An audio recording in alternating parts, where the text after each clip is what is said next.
Muy buenas tardes. Me da un enorme placer poder estar esta tarde con todas y todos ustedes en este inicio, en esta marcha, y así nombrada precisamente porque la pretensión es que sea esta la primera de varias ocasiones en que se pueda echar a andar este esfuerzo institucional precisamente para ir formando al futuro equipo de personal que auxiliará en las labores tan relevantes que tienen a cargo las personas encargadas de ejercer la función jurisdiccional federal en nuestro tribunal. Tengo un enorme gusto y un enorme placer y un gran honor de poder en esta ocasión presentar a ustedes, o bueno, representar, porque es evidente que tanto don Leonel Castillo como don Sergio Arturo Guerrero son personas más que conocidas, son juzgadores más que conocidos, no solamente en estos ámbitos electorales, sino en general en el ámbito judicial de nuestro país. Sin embargo, pues la formalidad es la formalidad y me voy a permitir leer breves síntesis curriculares de ambos juzgadores. Don Leonel Castillo González es originario de Atapaneo, Michoacán. Es licenciado en Derecho por la Universidad Michoacana de San Nicolás de Hidalgo. Presidió el Tribunal Electoral del Poder Judicial de la Federación de 2005 a 2006. Se le otorgó el doctorado honoris causa por el Centro de Investigación y Desarrollo del Estado de Michoacán. Dirigió el Instituto de la Judicatura Federal de 2011 a 2013. En el mes de junio de 2013, reasumió su cargo como magistrado de circuito en el Cuarto Tribunal Colegiado en Materia Civil del Primer Circuito, cargo en el que se retiró. Don Leonel Castillo ha hecho carrera en el Poder Judicial de la Federación por 46 años. Inició desde el año de 1971. Ha ocupado los cargos de actuario y proyectista, secretario de Tribunal Colegiado, secretario de Estudio y Cuenta de la Sala Auxiliar y la Tercera Sala de la Suprema Corte de Justicia de la Nación, juez de distrito en Querétaro y Michoacán, magistrado de circuito en Monterrey y en el Distrito Federal. Fue magistrado suplente de la Sala de Segunda Instancia del Tribunal Electoral en 1994. Magistrado de la Sala Superior del Tribunal Electoral del Poder Judicial de la Federación de 1996 a 2006, el cual presidió en el año de la elección presidencial en 2006. Integró la Comisión de Administración del Tribunal Electoral los primeros años de su encargo como magistrado electoral y encabezó dicha comisión como presidente de este órgano jurisdiccional. Desde agosto de 2019 es magistrado en retiro. Un verdadero honor contar con su presencia, magistrado Castillo González. Conjuntamente con don Leonel Castillo González, o mejor dicho, conversará con el magistrado Castillo González el señor magistrado Sergio Arturo Guerrero Olvera, de quien ahora me permito leer también una síntesis curricular. Don Sergio Arturo Guerrero Olvera es maestro en Derecho por la Universidad Autónoma de Querétaro, especialista en Justicia Constitucional y Procesos Constitucionales por la Universidad de Castilla-La Mancha, máster en Argumentación Jurídica por la Universidad de Alicante, España, y especialista en Derecho Electoral por la UNAM. Cumplió 18 años de servicio en el Poder Judicial de la Federación, de los cuales estuvo 9 años en la Sala Superior del Tribunal Electoral de este Poder Judicial de la Federación, en donde se desempeñó como secretario de Estudio y Cuenta, secretario o instructor, presidente de la Comisión Sustanciadora para resolver conflictos laborales de servidores y coordinador de jurisprudencia. Docente en distintas universidades públicas y privadas del país en licenciatura y posgrado. Ponente en conferencias, diplomados, seminarios, mesas de discusión y análisis, especialmente en temas relacionados con derechos humanos, derecho electoral, argumentación jurídica y filosofía del derecho. Autor de múltiples publicaciones, entre ellas diversos ensayos, la versión ejecutiva de la Guía de Actuación para Juzgadores en materia de derecho electoral indígena de nuestro Tribunal Electoral y una participación en la obra colectiva Vocabulario Judicial del Instituto de la Judicatura Federal, Escuela Judicial. En octubre de 2014, el Senado de la República lo designó magistrado propietario del Tribunal Electoral del Estado de Querétaro, encargo que concluyó al ser nombrado magistrado regional de la primera circunscripción plurinominal del Tribunal Electoral del Poder Judicial de la Federación, con sede en Guadalajara, Jalisco, el 28 de marzo de 2019. Sea usted también muy bienvenido, señor magistrado Sergio Arturo Guerrero Olvera, a esta escuela judicial. Y pues a través de mí, seguramente el magistrado presidente, la directora de esta escuela judicial, pues brindarían a todos ustedes la más cordial bienvenida. Y pues para no restar más tiempo, y puesto que todos estamos ansiosos de escuchar al magistrado Castillo y al magistrado Guerrero Olvera, pues los dejo precisamente para que nos hagan el honor de conversar precisamente en torno a este relevante tema. ¿Qué tan importante es para la justicia electoral la formación de calidad del secretariado de estudio y cuenta? Si no tienen inconveniente, ¿les parece bien si doy en un primer momento el uso de la palabra al magistrado Castillo para después dar el uso de la palabra al magistrado Guerrero Olvera? Por favor, magistrado. Gracias. Buenas tardes, Carlos. Buenas tardes Magistrado. a todos los asistentes, especialmente a Sergio, que me permití cargarle el trabajo que ya tiene de por sí para que nos acompañara en esta ocasión para hacer más dinámico el evento. En lugar de oír una sola voz, vamos a hacer un dueto y esperamos que nos salga con buen tono. El tema, pues como muchos de estos, da para mucho, pero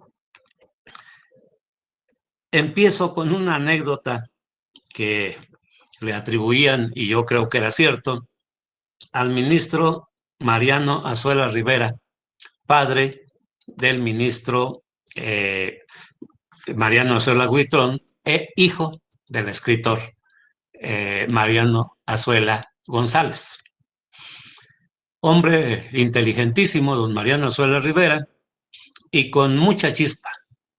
Entonces dicen que en alguna ocasión que oyó la protesta que estaban rindiendo algunos jóvenes egresados de la Facultad de Derecho de la UNAM, oyó que les enfatizaron que uno de sus deberes era ilustrar y apoyar a aquellos que no sabían derecho. Y dijo, esa es la definición exacta del secretario de Estudio y Cuenta de la Corte, porque ilustra y deja saber sus conocimientos a los ministros que no saben derecho. Él era ministro de la Corte y obviamente que sabía, pero tenía puntadas hacia el por mayor. Busqué a ver si había por ahí un anecdotario, porque lo debía de haber, porque es infinidad de lo que se sabe de él. Yo no creo, me parece que fue un buen chiste, pero no creo que la función del secretario sea la de ilustrar al que no sabe, sino más bien la de apoyar al que sabe y en conjunto realizar cada quien su función. Pero pues las decisiones fuertes recaen sobre los titulares y el secretario tiene que, entre otras cosas, informar debidamente las constancias de autos, porque ahí sí decir que los jueces o magistrados leen las constancias de un expediente a veces de muchos miles de hojas, las ven de cabo a rabo, me parece que sería irreal. Pero para eso está el secretario, para dar cuenta, entre otras cosas, de esas cosas cuando se trata del secretario de Estudio y Cuenta. El secretario de Acuerdos para proponer los acuerdos correspondientes ya depurados. ¿sí? De manera que, pues, la definición, bueno, la precisión del campo, para mí, el primero es el apoyo al titular. De manera que el titular jamás puede considerar que el trabajo simplemente se lo traslada al secretario. No, el trabajo lo hace él, pero el secretario lo debe apoyar de manera total, absoluta, con condición. En ese primer punto, no sé qué pueda opinar Sergio.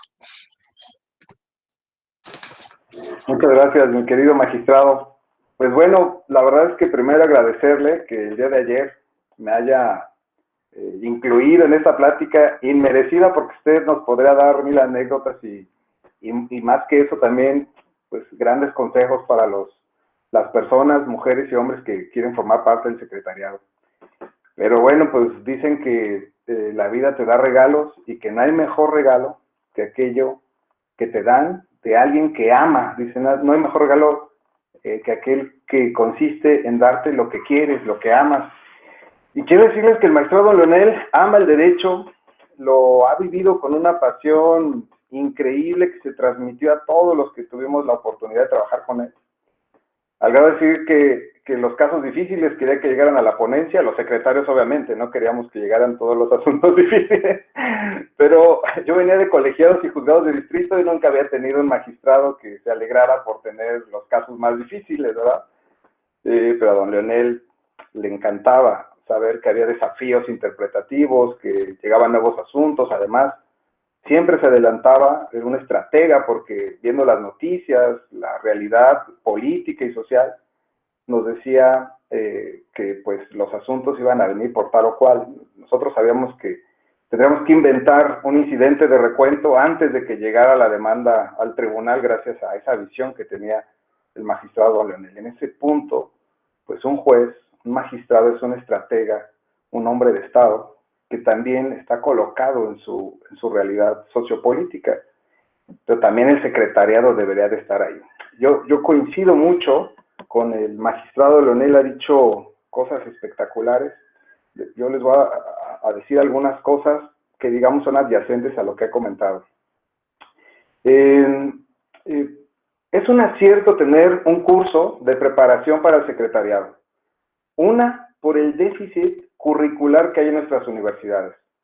Porque en realidad a ninguno de nosotros en las universidades nos enseñaron el razonamiento judicial, que digamos, hoy es el nervio, el corazón de la teoría jurídica. Prácticamente todos los teóricos del derecho, los que se dedican a la prueba, a la interpretación, pues están volcados sobre el razonamiento judicial y sin embargo, pues a ninguno de nosotros tuvimos un taller completo, una currícula exhaustiva acerca de cómo redactar sentencias, cómo ser secretarios. Por eso yo celebro bastante este curso. Yo cuando estaba en los juzgados municipales en Querétaro, entré por primera vez y nos dieron un curso para meritorios, solamente fue una generación, y bueno, después desapareció la meritoría en el Poder Judicial de la Federación, una lástima también, pero era un gran curso en el que nos enseñaban cómo eran esos patrones de conducta de los servidores judiciales. Entonces sí, yo coincido con el magistrado Leonel, ser secretario es una responsabilidad no solamente institucional, sino también es una responsabilidad social. Sí, y como el magistrado don Leonel tengo entendido y lo he seguido durante prácticamente pues casi todas sus sentencias, que son bastantes, ¿verdad? Él tiene de carrera judicial lo que yo tengo de edad, y he seguido algunos de sus criterios más relevantes, y tengo entendido que la filosofía que lo anima es utilizar el derecho como un mecanismo de transformación social. Un mecanismo que nos ayude a mejorar las condiciones de la gente que está en condiciones desfavorables, un mecanismo que nos ayude a nivelar las desigualdades, un mecanismo que nos permita ayudar al más débil. Y en ese sentido, pues un secretario también debería tener una filosofía del derecho, un concepto de derecho, que al margen de lo que tenga su titular, pues le permita orientar, ser un faro que guíe sus interpretaciones y sus proyectos. Eso que dice el magistrado Leonel es cierto. Fíjense que Por ejemplo, en España, y hay una presentación que yo se las voy a dejar, no la vamos a transmitir si me permiten, porque vamos a romper con el esquema. En España los jueces, me decían, redactan sus propias sentencias. No, los letrados no redactan sentencias ni ayudan a los jueces, a los magistrados a hacer sentencias. Claro, lo que pasa es que en España tienen 14 jueces por cada 100,000 habitantes. En cambio, en México andamos en 4.6 jueces por cada 100,000 habitantes. En los países europeos, la media anda como en 24 jueces por cada 100,000 habitantes. De tal manera que en realidad en nuestro modelo está, lo que hace es maximizar la labor de los pocos jueces que hay por persona, a través del trabajo de apoyo que hacen los secretarios de estudio y cuenta y las secretarias de estudio y cuenta. Esto es muy importante, por eso, para un sistema jurídico democrático, para un sistema jurisdiccional que pretenda ser un poder, un auténtico contrapoder de los otros poderes, pues contar con un servicio profesional adecuado. Quisiera cerrar con esto, magistrado, como usted algún día nos dijo, el secretariado de estudio y cuenta no es un burócrata más de nuestro Estado. No asumamos que vamos a tener solamente un trabajo bien remunerado, porque lo es, y eso tiene su historia, también hay que conocerla. No creamos que es un puesto político ser secretario, no creamos que la carrera judicial es un puesto más para sobrevivir y tener un ingreso. En realidad, veámoslo como una vocación, en realidad veamos como la oportunidad de servir a nuestra nación, y por eso la importancia de este tipo de cursos, y lo que ha mencionado el magistrado Leonel, complementar los conocimientos que se esperan sean profundos y técnicos de un secretariado con los de su titular, que pues los guiarán en el sentido de la resolución. Yo con eso quisiera cerrar esta parte, don Leonel, enfatizando que ser secretario no es un puesto político, no es para embajadores de la bondad, esperamos científicos y técnicos. Adelante, mi querido magistrado. Sí, cómo no. Muy buena conclusión, muy buen mensaje que hemos compartido durante mucho tiempo. Pero, ¿qué les podemos transmitir? ¿Qué se necesita los que ahora son alumnos de esta primera etapa, de esta primera generación? No hay primera sin segunda, dicen, de manera que ya eso compromete, para pensar en su eventual desarrollo, acceso y desarrollo como secretarios, generalmente de estudio y cuenta, porque donde estamos en el área del Tribunal Electoral, pues se dictan acuerdos por los propios secretarios, se proyectan, se hacen los proyectos de sentencia, se da cuenta, inclusive en la sesión, etcétera. ¿Qué se necesita? ¿Dónde está la esencia para un buen secretario? Que supongo que todos los 30 inscritos aspiran un día a ser secretarios, pero no a ser secretarios del montón, sino a ser buenos secretarios. Cuando son cerca de 48 años, no son 46, por ahí está anotado mal, son cerquita, unos 2 meses antes de 48 años los de mi carrera judicial, pero dentro de ellos pues son 10, 11 que fui yo secretario. De ahí en adelante fui juez de distrito, luego magistrado, etcétera. Llegué a adquirir la fama de que yo era muy exigente, tanto para escoger secretarios como para exigirles su trabajo. Y yo siempre les contestaba que yo no creía que fuera exigente, porque yo solo les exigía 2 requisitos: saber leer y escribir. ¿Es mucho? Pues la verdad es que sí era mucho. Era un mensaje dual, un mensaje que en realidad tenía un doble fondo, un doble contenido, porque leer no es simplemente pasar la vista por las manchitas negras que están en línea en las páginas de un texto, o ahora en los medios electrónicos, etcétera, sino se requiere para una verdadera lectura una lectura de comprensión, una lectura analítica. Y para esto, pues se necesita adquirir una habilidad. Lamentablemente, vuelvo a lo que decía Sergio, no nos enseñaron ese tipo de lectura. Y con eso se vino toda una cauda de problemas, porque nos enseñaron a, a leer para aprender de memoria. Y entonces, pues igual que el perico, ¿qué diferencia hay? Pues, el perico puede aprender. Yo inclusive, porque no sé el alemán, por ejemplo, pues podría aprender a leer el alemán, pero sin saber qué carajos dice. ¿Sí? Entonces, ¿eso es leer? No, no es leer.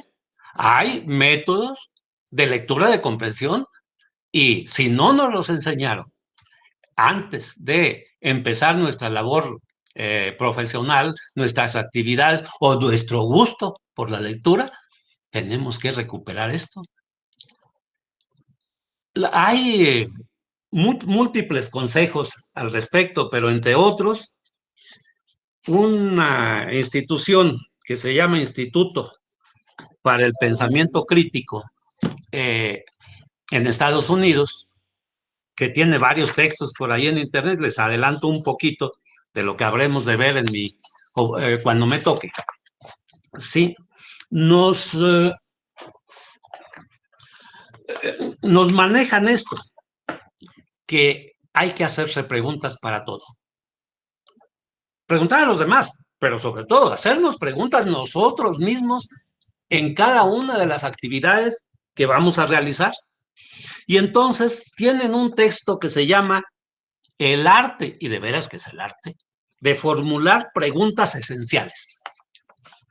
Y cuando tocan la cuestión de la lectura, nos empiezan diciendo, los lectores diestros pueden dominar una destreza usando solamente libros, sin el beneficio de conferencias y discusiones en clase. Es posible educarse mediante la lectura por sí sola. Los lectores diestros cuestionan activamente lo que leen. Primer exigencia, cuestionar lo que se está viendo. Cuestionan para poder comprender. Cuestionan para evaluar lo que leen. Cuestionan para traer ideas importantes a su pensamiento. Una lectura que no está a base de cuestionar, de dudar, de reflexionar sobre lo que realmente es más, de preguntarnos, ¿la entendimos? No es lectura. Y entonces, pues, la lectura es la herramienta fundamental de los abogados y en particular de los juzgadores y de todo el personal que con ellos trabaja. Y nos sugieren algunas preguntas que voy a leer rápidamente, que se pueden hacer con relación a una lectura.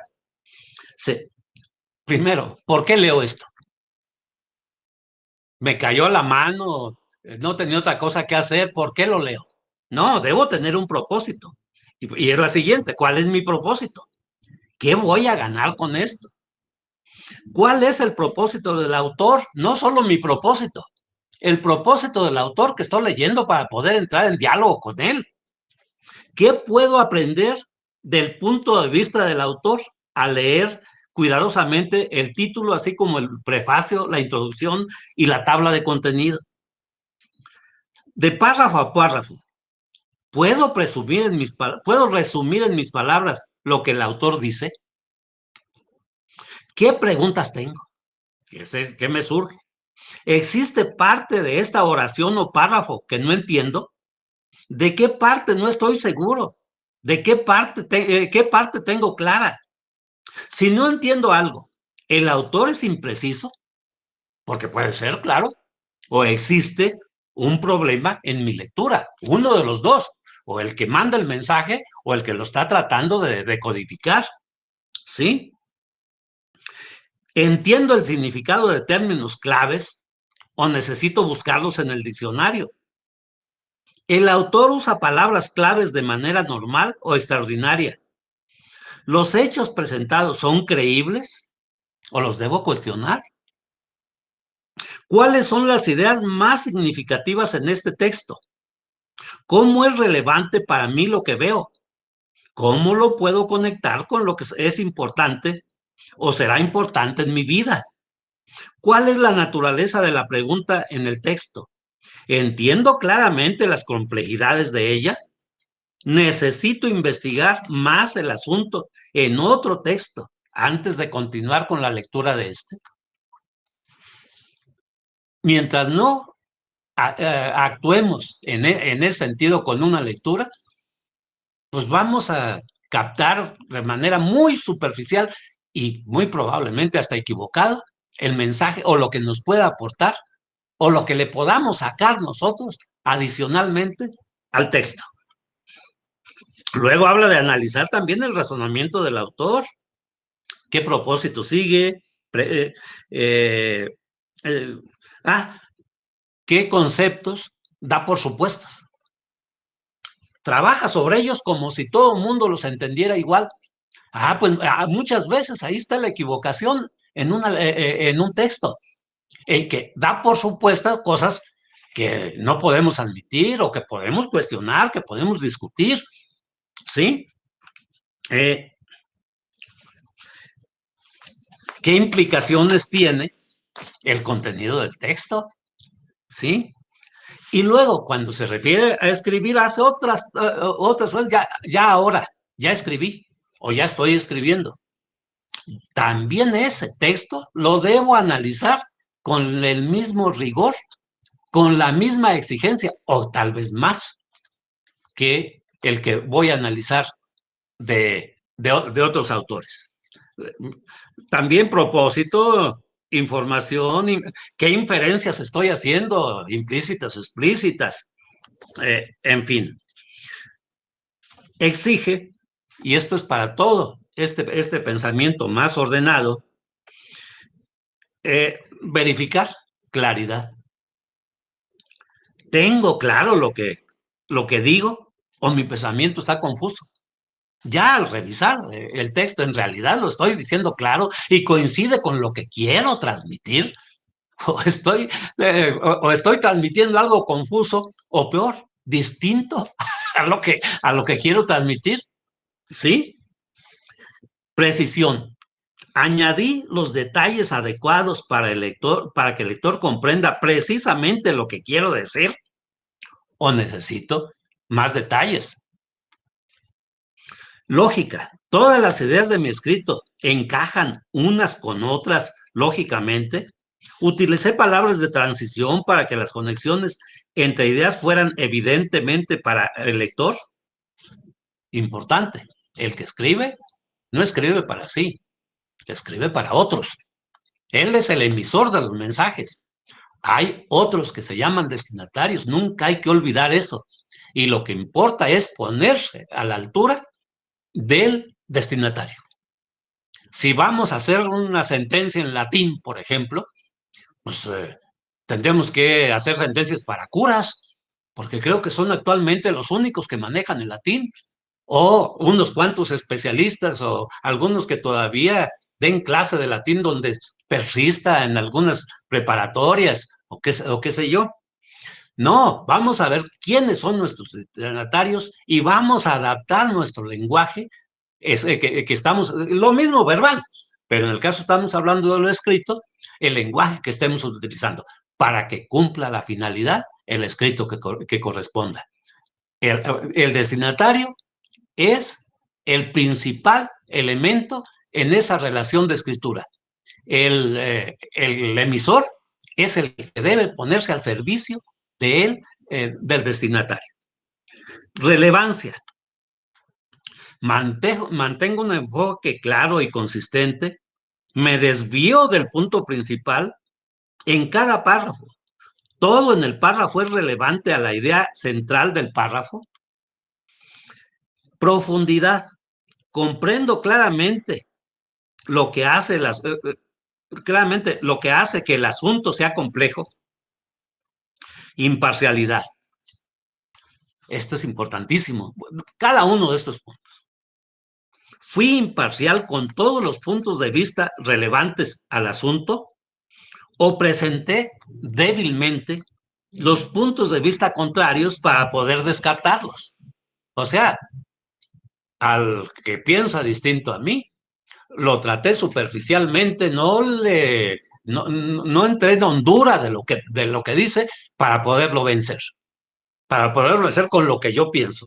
No, esto ya no tiene imparcialidad y es indispensable mantener la imparcialidad con todos los textos que se lean, sean a mi favor o sean en contra, ¿sí? Y finalmente aquí, exactitud. Estoy seguro de que toda la información que presenté como hechos lo es, según es importantísima, son confiables mis fuentes. Hay gente que cualquier cosa que ve escrito en el periódico, hasta en un papel ahí pegado, en donde sea, como está escrito, ya le merece fe. Como está escrito, pues, lo escribió. ¿Y yo qué voy a saber? En realidad, ¿qué sabe el que lo escribió?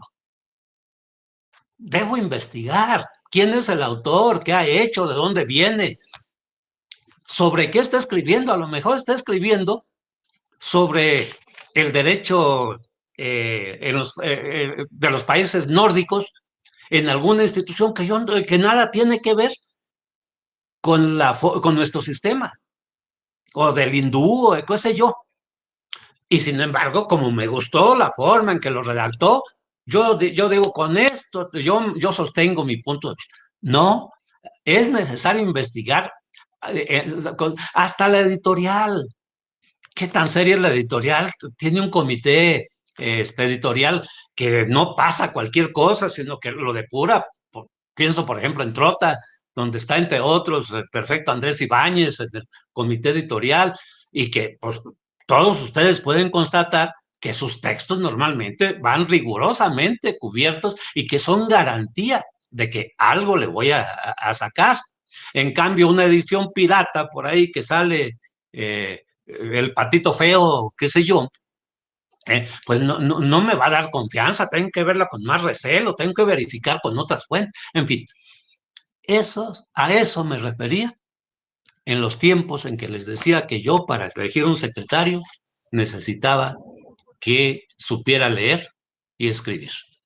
Y afortunadamente los conseguí. Aquí tengo a uno, Sergio, pero son muchos, muchos más que se han destacado precisamente porque ya desde antes de llegar conmigo traían una cultura sólida en muchos aspectos. Adelante, Sergio.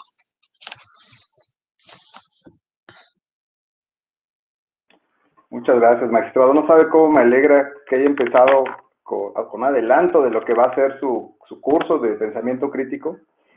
Quiero compartir a las compañeras y compañeros que la semana que llegué hasta la Guadalajara, lo primero que les pasé a mis secretarios y secretarias fue pues, un curso de pensamiento crítico. El pensamiento crítico es una forma de evaluar nuestros estándares de raciocinio. Es una forma de una forma de pensar que nos permite ser metódicos. Y aquí yo quisiera pues, lanzar, en coincidencia con el magistrado don Leonel, pues, una recomendación básica. Él dice que solamente nos pedía saber leer y escribir, pero sí nos pedía más cosas, pero ya vimos que leer y escribir en sentido crítico son muchísimas cosas. Pero fíjense, una primera lección que uno debe de tener en cuenta, creo yo que es muy útil, es que como secretarios tenemos que abrevar conocimientos de otras áreas del pensamiento que no necesariamente son normativas. Quien crea que todos sus problemas jurídicos se reducen a la lectura de la LEGIPE y sus leyes adyacentes, creo yo que parte de un supuesto muy minimalista de ser secretariado. Sus problemas principales no nada más están en la LEGIPE, sino que además están en un conjunto de conocimientos generales como que imagínense un magistrado leyendo acerca de pensamiento crítico, no tiene nada que ver con la Ley General de Instituciones, su ley orgánica. Sin embargo, tiene la curiosidad científica, la curiosidad técnica de saber exactamente cómo funciona el pensamiento del ser humano. Yo he visto mucho secretariado que jamás se acerca ni a libros que no sean jurídicos, ¿no? No les interesa mucho la filosofía, no les interesa mucho la historia, no les interesa mucho la situación actual del mundo, no les interesan los datos, por ejemplo, de credibilidad de los propios tribunales. No han leído nada acerca de la impunidad en México, no han leído la historia de los jueces en México, no conocen los orígenes razonamiento judicial, las teorías de la argumentación, porque creen, repito, que sus problemas son 100% normativos. A eso, un profesor que yo sigo mucho, Enrique Pedrava, pues le llama el síndrome normativista. Es una enfermedad que tenemos los abogados, en la que creemos que todos nuestros problemas están basados en disposiciones. Pero qué interesante y qué bueno es, y cómo adereza y cómo mejora nuestra calidad de pensamiento, buscar en otras áreas del conocimiento como teoría del lenguaje, como pensamiento crítico, como filosofía, como epistemología, y nos ayuda a ser mejores. El magistrado ha señalado que una de las habilidades básicas, y en eso coincido bastante, es leer mucho porque de cualquier tipo de obras, claro, si son selectas mejor, porque quien lee mucho escribe bien. Una de las ideas del pensamiento crítico es que así como pensamos, así hablamos y así escribimos. Hay veces que tenemos todos nuestros conocimientos muy confundidos o son superficiales. El pensamiento crítico, por ejemplo, les pide tener un estándar de pensamiento que tiene precisión. Una idea, por ejemplo, si nosotros creemos que sabemos algo de las reglas que resuelven problemas o conflictos de leyes en el tiempo, y creemos que con lo que estudiamos en la escuela es más que suficiente, tenemos un caso particular, pero tenemos confusos nuestros conocimientos, pues no podemos distinguir, por ejemplo, entre una aplicación retroactiva de la ley de una ley retroactiva, que son cosas distintas, ¿verdad? No es lo mismo la aplicación de una ley retroactiva que una ley que en sí misma tiene efectos retroactivos. O de una retrospectividad, que es un fenómeno jurídico diferente a la retroactividad, o de una ultraactividad de la ley.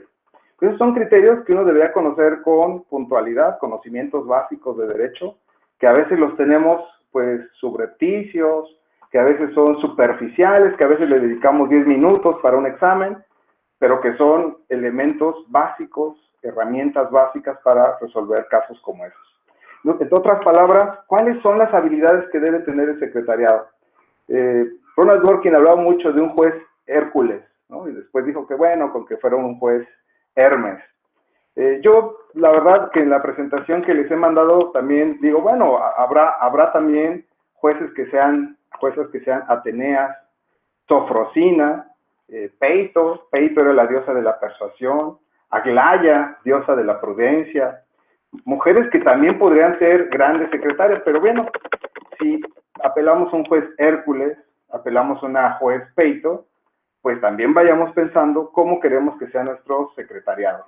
Un secretariado Hércules, un secretariado que represente la diosa de la persuasión, de la prudencia, no de la suerte, ni de las corazonadas, sino de un secretariado que tenga respuestas técnicas. Y las respuestas técnicas, repito, no solamente están en las disposiciones, en las letras de la ley, sino también acerca de lo que reflexionamos acerca de la ley. El magistrado lo ha dicho con mucha maestría. Si nosotros leemos un libro, ergo, una ley, pues lo primero que tiene uno que hacer es preguntarse bastante acerca de lo que hace y dice esa ley. Miren, por ejemplo, si ustedes leen a Ernesto Cachirel y dice él, y empieza él diciendo, no, bueno, el hombre, a diferencia de los demás seres vivos, es un ser que colecciona cosas. El hombre, a diferencia de los demás seres vivos, es un ser no nada más social, sino que además intercambia cosas. El hombre. Claro, si uno no tiene perspectiva de género, uno podría decir, pues están refiriéndose a la humanidad. Y entonces ahí uno podría no tener una respuesta alternativa, que en mucho es el pensamiento crítico. El pensamiento crítico lo que nos enseña es a tener respuestas disruptivas, pensamiento lateral, unas respuestas alternativas.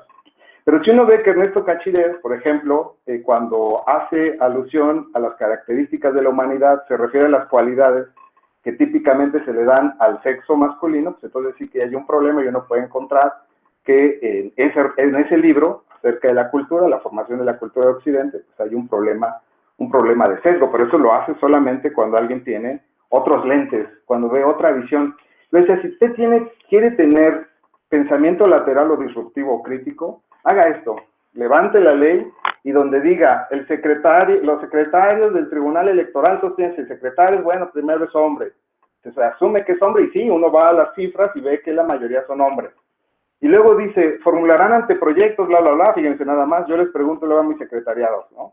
Oiga, a ver, ya me mandó, ¿usted qué hace? ¿Proyectos o anteproyectos? Casi todos dicen que hacen proyectos, pero eso es falso. Solamente los magistrados Los jueces hacen proyectos de resolución, incluso está en la ley. La ley lo que dice es que el secretario nos ayuda a hacer anteproyectos, pero ¿qué creen? Lo han leído tantas veces mis secretarios y muchos compañeros, que aún inercialmente siguen diciendo que son proyectos, pero no son proyectos. La única manera de que sea un proyecto es cuando el magistrado lo haga suyo y lo someta a sus pares para que estos determinen si es aprobado o no. Lo que hay antes es un anteproyecto.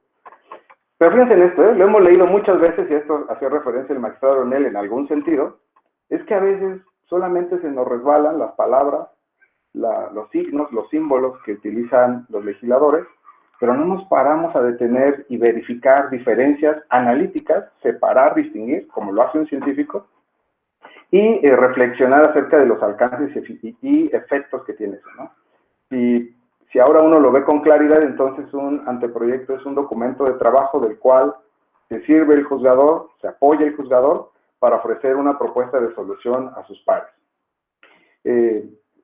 Repito, el magistrado está hablando de habilidades básicas, y una habilidad básica no la vamos a encontrar en una constitución, en la ley orgánica, el reglamento interno, que regula las funciones del secretario, sino en cosas más elementales como esta de saber leer y escribir, pero en un sentido profundo, en un sentido crítico, que a mí me parece que pues, es muy puntual y lo ha dicho con toda claridad el magistrado Leonel.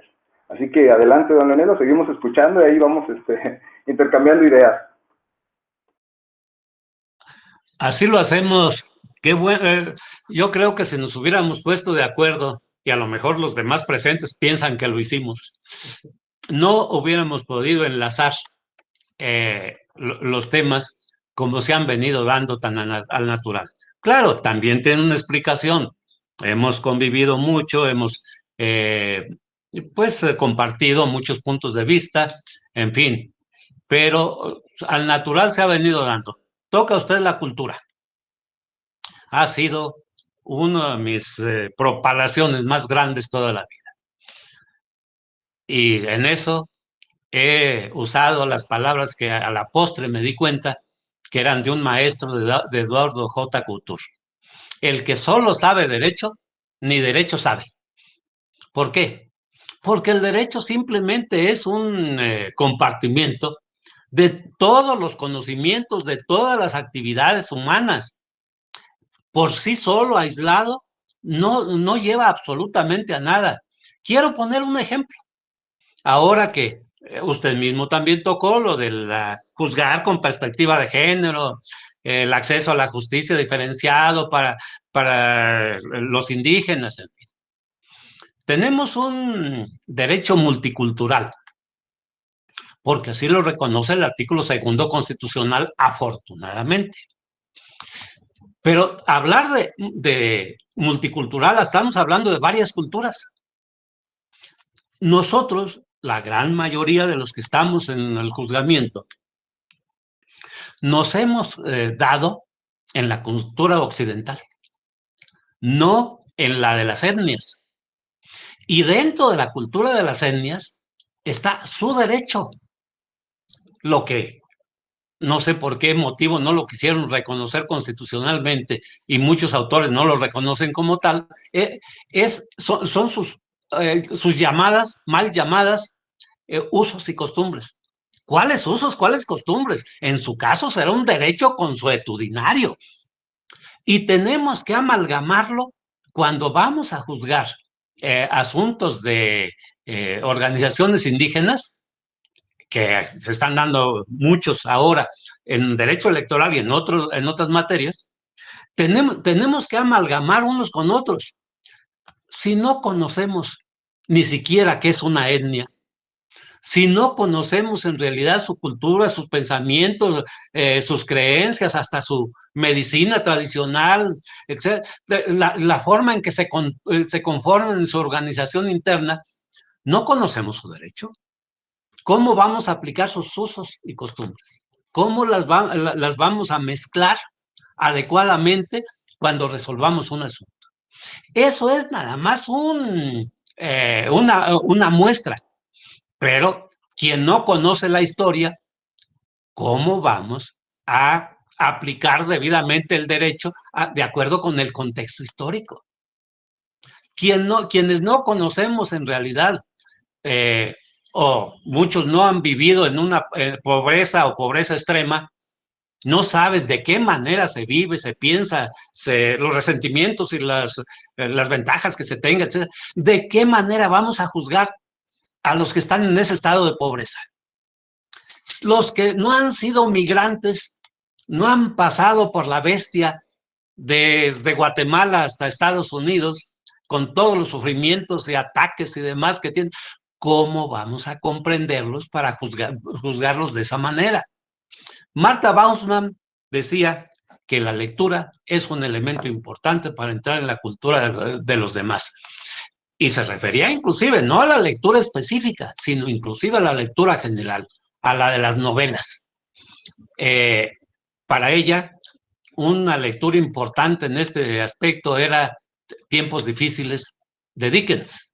Yo la leí, sí tiene algunos aspectos, pero he leído otras, simplemente el Quijote, yo creo que tiene mucho más mensajes de tipo jurídico para un jurista, pero envueltos en una cultura general, enlazados con todo lo demás, que el propio Dickens en esa novela en particular, porque Dickens en otras muchas novelas tiene mensajes importantísimos, muy, muy buenos, y varios sí se ve que manejaba el derecho además, ¿sí?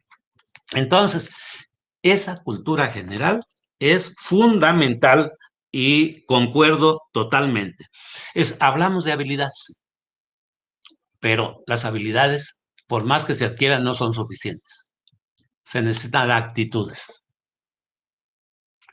Podemos ser muy hábiles, pero ser perezosos, ser desinteresados, ser prepotentes, etcétera. Y entonces no vamos a ser ni buenos secretarios ni buenos juzgadores. De manera que dentro de esas actitudes también destacan los autores que mencioné, actitudes intelectuales, la primerísima, la humildad. ¿Sí? Si no se maneja a la gente con humildad, pone barreras de antemano para todos los que cree que son inferiores a él. No tiene acceso para escuchar, realmente escuchar a los demás. Como lo dije en una intervención anterior, si los escucha, si los ve, pues va a ser nada más para ver en qué momento cometen un error para agarrarlos de ahí, en lugar de analizar con esa humildad qué tanta razón pueda tener frente a la que yo creí que tenía o sigo creyendo que tengo. El valor civil, el valor intelectual también, indispensable. Si se actúa con cobardía o con conveniencia, no vamos a ser funcionarios judiciales, ni buenos ni malos en realidad, no deberíamos ser funcionarios judiciales. Integridad, perseverancia. Si hoy me rechazaron un anteproyecto, como bien dice Sergio, eso no me va a amilanar.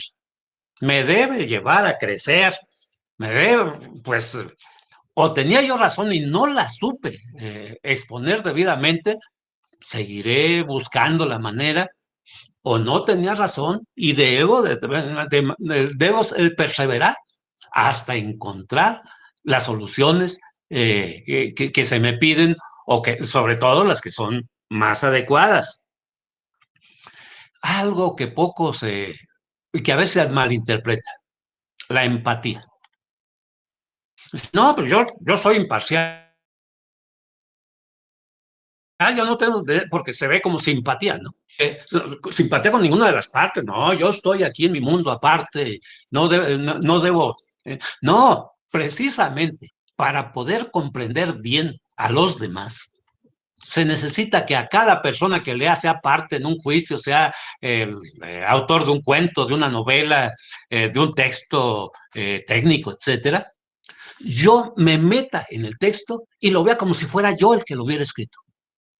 De manera que trate de comprenderlo de la mejor manera, inclusive de buscar dónde están los errores, pero ya como si fuera una autoevaluación, o dónde están los aciertos, pero con empatía, no con distancia, no con distancias. Eso nos lo enseñaron y nos lo enseñaron mal por mucho tiempo a los juzgadores, que tenemos que para ser verdaderamente imparciales y verdaderamente juzgadores, hay que estar como a 3 metros de distancia por lo menos, una sana distancia dirían, pero pues eso es nada más con el COVID, no con el derecho, no con la cultura, de manera que necesitamos también emplear estos instrumentos.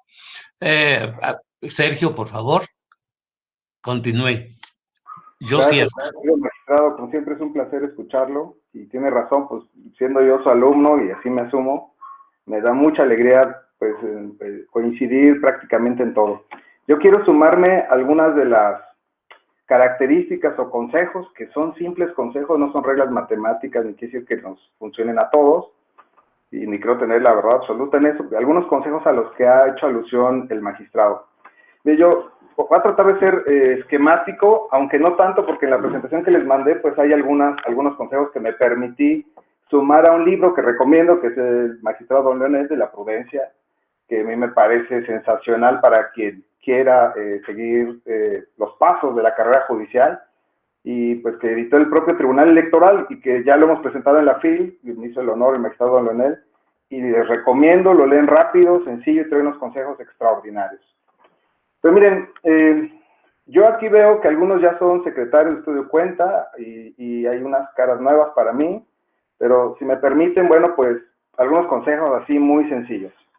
Yo pienso que un secretario, como todo funcionario, y en realidad cualquier persona en general debe tener, son deberes consigo mismo, también obviamente jerárquicos, con sus jefes, con sus padres, pero también horizontales. El magistrado hizo alusión a una cualidad que se espera mucho de los secretarios.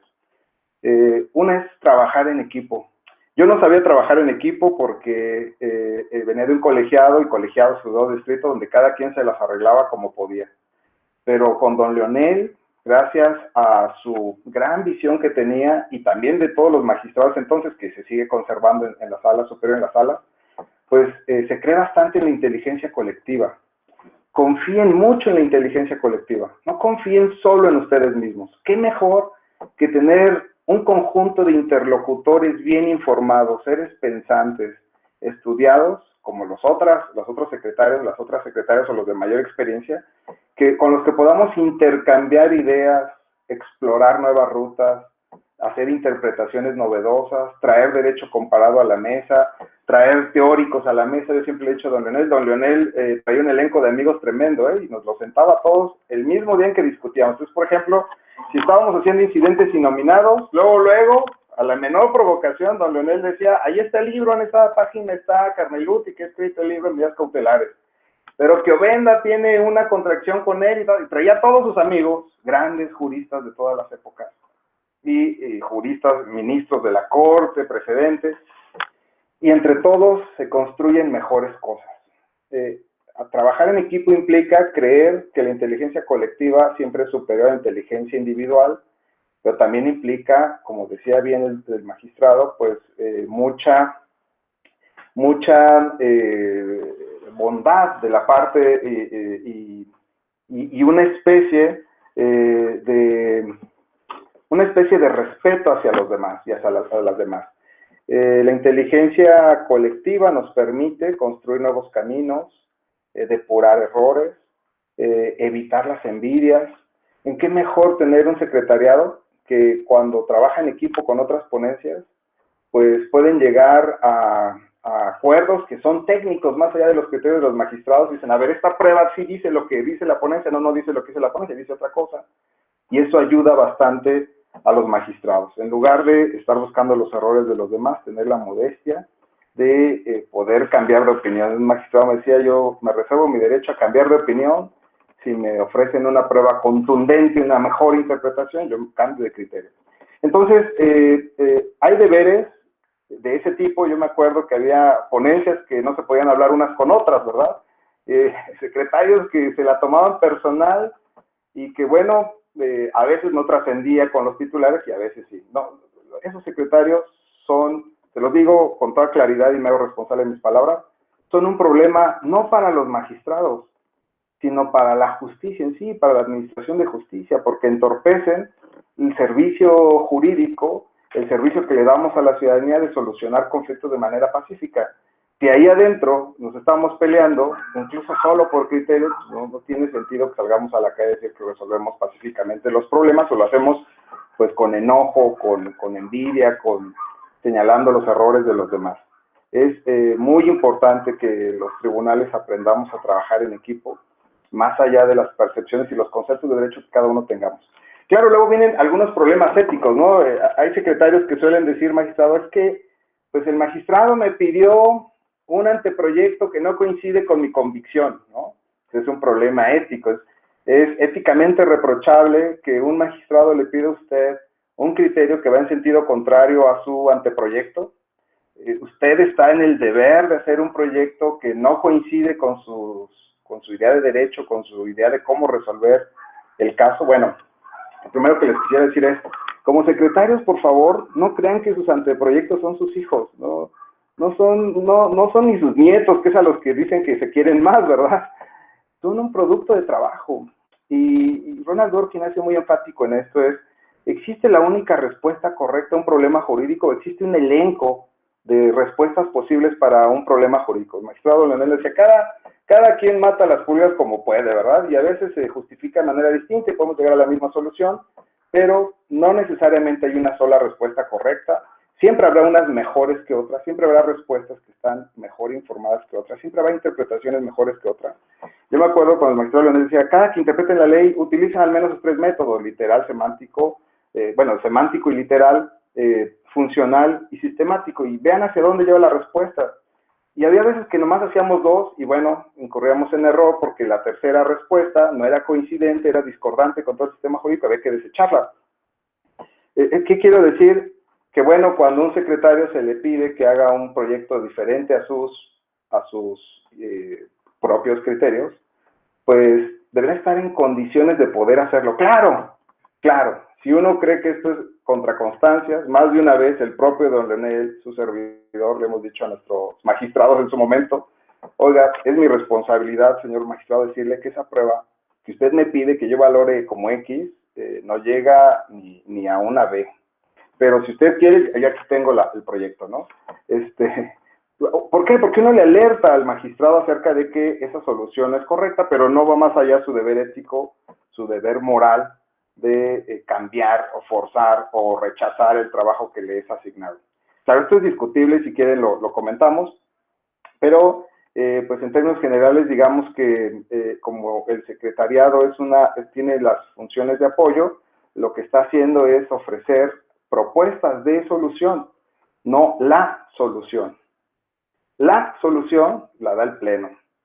La solución la da el titular en esos órganos que son unitarios, ¿no? Entonces, claro, si se la revocan, esa es otra cosa, pero lo que quería decir con el magistrado don Leonel es que hay habilidades muy importantes. Una, pues, decía el magistrado, pues ser sociable. Las ponencias, los secretarios, deberían de ser muy sociables. Deberían de intercambiar ideas, información con otras ponencias y con otros secretarios.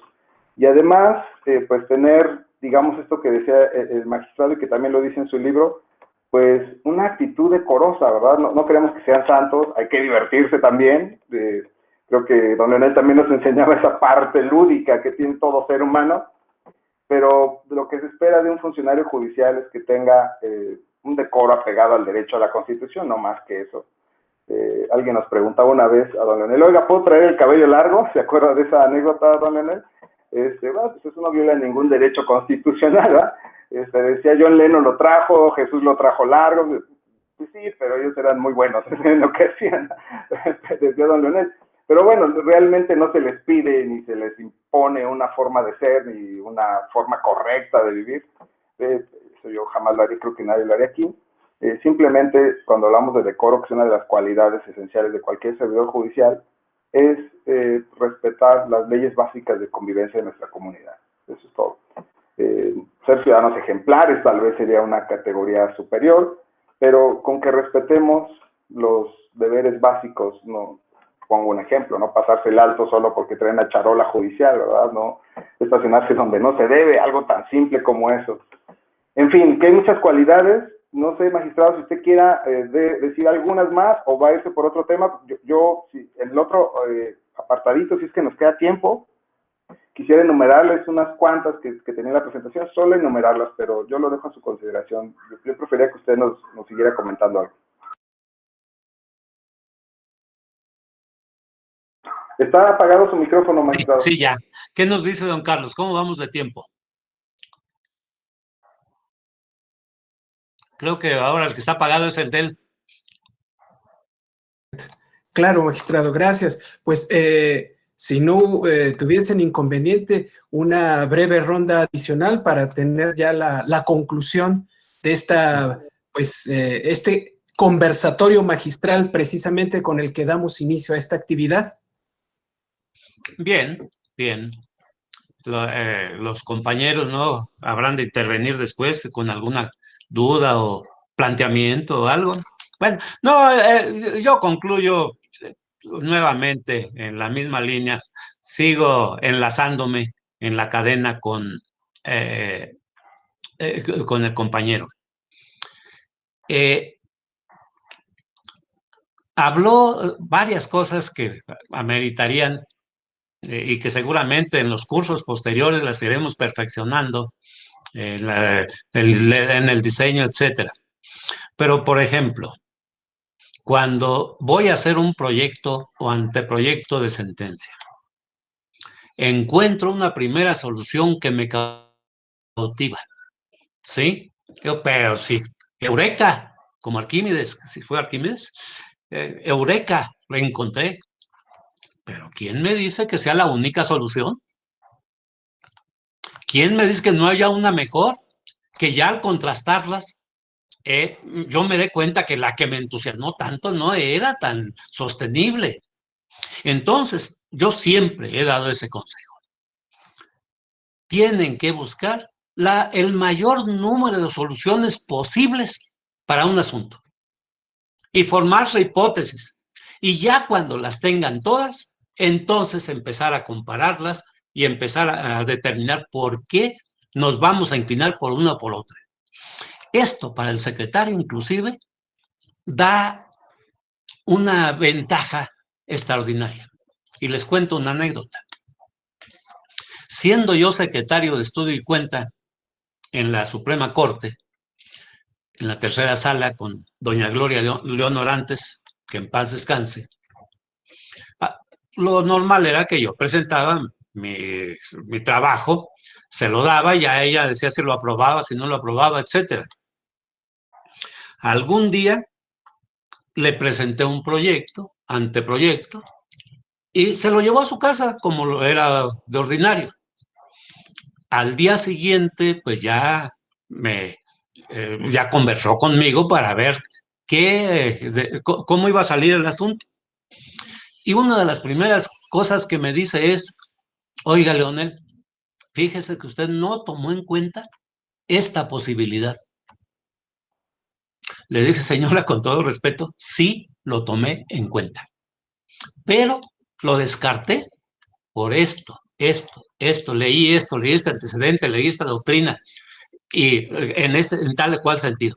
Y pues me llevó a la solución que yo le estoy presentando. Claro, puedo estar equivocado, sí, pero lo que sí le puedo asegurar es que sí percibí esa posibilidad. Resultado, me dice la señora ministra, oiga, tiene usted razón. Ya con todo lo que me está diciendo, tiene razón, así se queda el proyecto. ¿Qué habría pasado si efectivamente yo no hubiera tomado en cuenta esa otra posibilidad? Pues a lo mejor me hubiera envuelto y ya tomado una decisión para ella también hubiera sido difícil cambiarla o irse a meter a una discusión sin sentido dentro de la sala o del pleno, no recuerdo, era de la sala. Pues no, de esta manera se pueden salvar muchas cosas porque ya hay elementos de diálogo. Ya no nada más lo único que yo sé y de lo que puedo defender es la posición que presenté. No, ya tengo en mente y ya analicé todas las demás posibles posiciones que podían presentarse para la solución del asunto de que se trata. Esto no lo comparten muchos. Piensan que es un desgaste innecesario. Yo creo que no. Yo creo que es el esfuerzo indispensable para hacer la mejor justicia posible.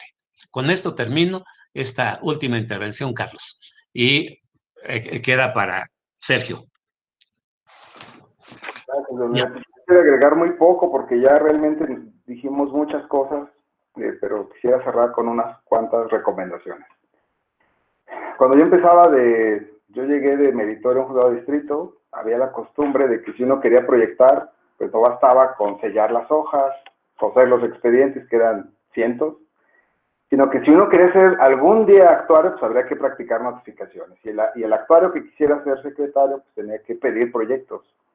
Yo he conocido en mi experiencia algunos compañeros, compañeras que quieren ser secretarios, pero que nunca piden proyectos. Yo les recomiendo de corazón que si quieren ser secretarios o secretarias, no nada más se apoyen en este curso, adicionalmente, vayan entrenándose en la redacción jurídica, péguensela a la secretaria, al secretario de más experiencia, uno, aunque no sea paciente, aunque lo regañe, redacten con él, hagan el esfuerzo de un día, un sábado, un domingo, no sé, fuera de horario de labores, hacer su propio proyecto. Tomen los asuntos difíciles, por favor, en eso consiste mucho el pensamiento crítico. Si nosotros nos dedicamos a hacer desechamientos, sobreseimientos, pues así no nos retamos. Un pensador crítico se reta, es un pensador retado. Siempre está buscando nuevas problemáticas y siempre está complicándose un poco la vida en ese aspecto. Es necesario que empiecen a proyectar. Yo voy a cerrar con algunas recomendaciones así muy, muy simples y nada más las voy a enumerar. Primero, estudien constantemente el sistema jurídico. Si ustedes no están al día de las reformas constitucionales, legales, la jurisprudencia que emite la Corte, la Sala Superior, pues eso va a ser un problema para sus soluciones. Si usted no sabe que el último criterio de la Suprema Corte es que ningún tribunal puede conocer la autodeterminación administrativa de las comunidades indígenas, pues puede cometer un error gravísimo. Si no sabe qué se dijo acerca de la inconstitucionalidad de leyes que se hacen sin consulta, está cometiendo un error gravísimo. Es muy irresponsable no estudiar todos los días el sistema jurídico. Y hay dos formas de estudiarlo, algo que don Leonel nos decía mucho. Usted puede encontrar soluciones desde la norma concreta, desde la disposición, o desde el sistema. Siempre es recomendable, y don Leonel siempre decía, dígame qué dice el sistema. No basta con que usted diga, esa señora no puede votar porque trae una sentencia que, no sé, no está firmada, sino que vea todo el sistema jurídico, todo el sistema. No basta con una sola disposición. Recuerden, hay dos formas de encontrar soluciones jurídicas. Leyendo solamente la letra de la ley, haciendo su interpretación de esa letra de una disposición o viendo todo el sistema jurídico. Siempre será mejor conocer las respuestas del sistema jurídico porque así uno le da coherencia a las soluciones y para casos futuros puede uno estar mejor preparado. La segunda es diversificar nuestras fuentes de información, no nada más nuestras leyes. Nosotros somos especialistas en materia electoral desde sus orígenes prácticamente, en voltear a ver criterios internacionales, en voltear a ver la doctrina, en voltear a ver lo que ha dicho el feminismo, lo que ha dicho la perspectiva intercultural. No basta, repito, no basta con nuestras fuentes normativas. Hay que voltear a ver qué ha dicho el Tribunal Constitucional colombiano, por ejemplo, acerca de la maximización del derecho de autodeterminación de los pueblos y comunidades indígenas. Hay que ver qué ha dicho la Corte Europea acerca del estándar probatorio, qué ha dicho la Corte Interamericana. No se conformen solo con nuestras leyes, no se conformen que leernos solo a nuestros precedentes, siempre podemos alimentarnos de otras fuentes y eso nos da creatividad. La forma en que nos enseñan mata mucho la creatividad. Los juristas somos conservadores por naturaleza, nos gusta encontrar respuestas afianzadas en precedentes o en lo que dijo el legislador. Siempre habrá una manera distinta de ver la ley, siempre se podrá oler la ley, hay leyes que huelen a incienso, a copal, a bosque, a pobreza, a riqueza. Un pensador crítico no solamente ve un cuadro, lo huele, ve el fondo, le da la vuelta, lo pinta de colores, ve el cubo, lo achica y lo agranda. Eso es un pensamiento crítico. Y hay veces que algunos juristas, algunos prácticos del derecho, solamente ven la letra y nunca le dan la vuelta, no lo huelen, no lo palpan, no lo razonan, no se trasladan, no se mimetizan. Y eso no es pensamiento crítico. Entonces, alguien así que no haga todo eso, siempre va a tener respuestas inerciales, acríticas, que repetirán mecánicamente lo que todos han dicho. Pero en esto se puede pensar distinto. Cultura, decía Benjamín Nathan Cardoso, con quien yo siempre comparo a don Leonel, un gran jurista, uno de los 10 mejores jueces de Norteamérica, que un derecho sin cultura era un mal derecho. Sí necesitamos mucha cultura. Innovación, por favor, escúchenme en esto. Es muy importante que siempre lleven a la mesa de sus compañeros, de sus magistrados, sus titulares, productos nuevos. Tengamos imaginación. Miren, hay una aplicación, por ejemplo, Trello, que les permite gestión de proyectos. Pueden trabajar en Google Drive, por ejemplo. Hay ya tantas herramientas de la tecnología actual, como analítica predictiva, que les puede ayudar a ustedes a trabajar, uno, gestionando mejor la información de proyectos. Antes no nos engañé, yo no voy a engañar a nadie, pero antes nos pasábamos los archivos Word por correo o en una memoria y ahí estábamos trabajando, quién hizo estos cambios, quién no, que se cortó una hoja, que un párrafo, que no sé qué. Hoy podemos trabajar con documentos colaborativos. Es parte de la tecnología y es parte de lo que tenemos que hacer. Hagan reuniones así sea en Zoom, utilicen toda la tecnología. En Estados Unidos hay una aplicación que se llama LegalZoom, que pues ha revolucionado la manera en que se hace la consulta jurídica. En Argentina tienen su aplicación de inteligencia artificial que se llama Prometeo, que permite analizar la admisibilidad de recursos en tiempo récord, lo que los seres humanos hacemos hasta en 24 horas porque tienen poco tiempo. Entonces lo hace hasta en 3 minutos. Prometeo es una gran herramienta. Aprendan a usar las herramientas. Yo me acuerdo en la elección del 2005, 2006, magistrado, que no sabíamos mucho ni usar Excel y era súper necesario para los recuentos. Aprendamos a usar las nuevas tecnologías. Son muy importantes los chats de trabajo, son muy importantes para trabajar en equipo. Hagan fichas de trabajo. Cuando estudien un expediente, actúen como científicos. Separen las pruebas de cargo de las de descargo. No las dejen ahí nada más con papelitos, no ensucien el expediente. El tribunal es muy generoso en los recursos que nos da. Un día hagan este ejercicio, saquen copias de las pruebas que favorecen la narrativa de hechos de una parte, saquen las pruebas de la narrativa de la otra, hagan 2 expedientillos y comparen y confronten cuál es el material probatorio que mejor respalda las posturas de las partes. Distingan entre cuestiones normativas y cuestiones de hecho, no son lo mismo. No es lo mismo interpretar una norma que valorar una prueba. Exigen competencias cognitivas distintas. Yo creo que eso, a veces, mezclamos cosas de derecho, de interpretación con hechos. Eso es muy común en los proyectos. Ponen unos párrafos gigantes donde dan por sentado que algo está aprobado, interpretan sin explicar ni justificar la interpretación y todo eso lo dicen en un solo párrafo. Separemos, distingamos, como lo hacen los científicos. Último, con eso termino. Desarrollen habilidades adicionales. Tomen un curso de comunicación no verbal, de comunicación verbal, de acceso a las tecnologías de la información, de community manager, porque miren, aprendan a hacer historias porque la cuenta es, digamos, el 50% del éxito de su anteproyecto. Hay secretarios que no saben dar cuenta, hay secretarias que no saben, y hay quienes las hacen de una manera espectacular. Tomen esto en consideración. Cuando van a ser secretarios, ustedes tienen que darle una información exhaustiva, completa a su magistrado, a su titular, para que puedan no solamente persuadirlo, sino convencerlo que tienen una buena solución, pero que aparte estuvieron bien el expediente. Si no saben contar historias, entrénense contando historias. Hoy, en muchas escuelas, a los alumnos se les pone a hacer TikToks jurídicos.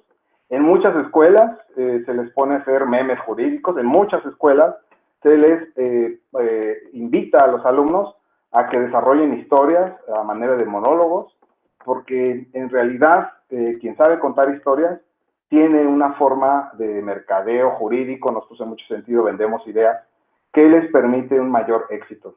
Es una habilidad adicional que hay que desarrollar, aprender a dar cuentas con información puntual, certera, precisa, exacta, que es muy importante para tener un secretariado eficiente y que sea pues, de alta calidad para lo que se requiere en el Tribunal Electoral. Así que bueno, yo con eso termino. Es un honor, don Leonel, mi querido señor, de verdad compartir siempre con usted. Cualquier evento ya sabe que cuente conmigo. termino con esto. Decían en Estados Unidos que los jueces tienen siempre, pues son héroes culturales y tienen un aire paternal. Y para mí, don Leonel, es todo un padre del derecho y todo un padre de familia que me ha acogido en su familia y se lo agradezco mucho. Les agradecemos también a la Escuela Judicial, pues esta invitación. Saludos a todos, puestos para lo que sigue, mi querido Carlos. Muchas gracias. Muchísimas gracias, magistrado Castillo González, magistrado Guerrero Olvera. Sin duda, una conversación, me parece, plagada de enseñanzas, de excelentes consejos, sugerencias y alguna que otra máxima también podemos encontrar ahí. Esta distinción que ambos han hecho entre la actitud y la aptitud, sin hacer a un lado ninguna de las dos, me parece por demás relevante, sobre todo en este esfuerzo de formar un funcionariado, un cuerpo de personas abocadas, dedicadas a, pues precisamente desempeñar esta importante labor de secretariado en estudio y cuenta en apoyo de la función jurisdiccional, de quienes ejercen la función jurisdiccional en este Tribunal Electoral del Poder Judicial de la Federación.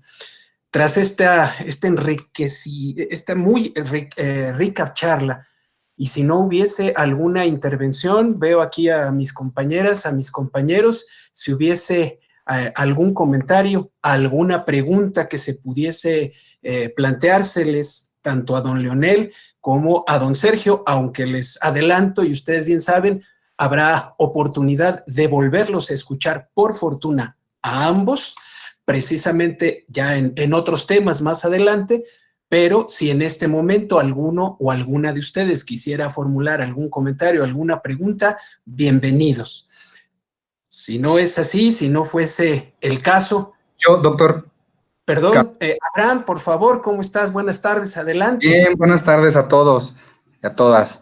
La verdad siempre es un gusto, pues, escucharlos a los dos, y esta suerte pues no la tenemos siempre, y sí me gustaría formular una pregunta aprovechando que están los dos juntos. Pues ellos son una parte importante en mi desarrollo personal, bueno, personalmente son una parte importante en mi desarrollo en la carrera judicial, y entonces, pues quisiera preguntarles, ¿qué opinan sobre este modelo del método socrático? Si es conveniente seguirlo manteniendo para efecto de las cuentas, para efecto de la elaboración de un proyecto, o pues prefieren otro tipo de método para seguir, para resolver un asunto con la ponencia, ¿no? Sí, ¿cuál es su opinión sobre esto? Magistrados. Adelante, Sí, don. Yo estoy seguro que usted tiene muy buena respuesta para eso. El método socrático, junto con el método de aprendizaje a base de problemas, ABP, y otro del conjunto de competencias, en realidad forman una telaraña en donde cada uno se influye en los demás. Creo que no ha perdido actualidad el método socrático, sobre todo para la comunicación y para la investigación, porque al final de cuentas, ¿qué es lo que hacía Sócrates? Llevaba a su elenco de pues, copartícipes por un conjunto de preguntas, y luego sobre sus respuestas iba haciendo acotaciones, precisiones. Eso será útil toda la vida y lo vamos a ver en su momento. Hay una partecita leve al respecto. Precisamente los autores actuales del pensamiento crítico, que se lleva en los países más avanzados, en Estados Unidos, en Canadá, en Europa, desde el nivel primario, no han abandonado, sino al contrario, está absorto el método socrático. Sergio. Gracias, magistrado. Saludo a Abraham con mucho gusto y pues la verdad con mucha alegría de verte por allá. Pues sí, sin duda el método socrático, coincido al 100% con el magistrado, pues sigue siendo muy útil.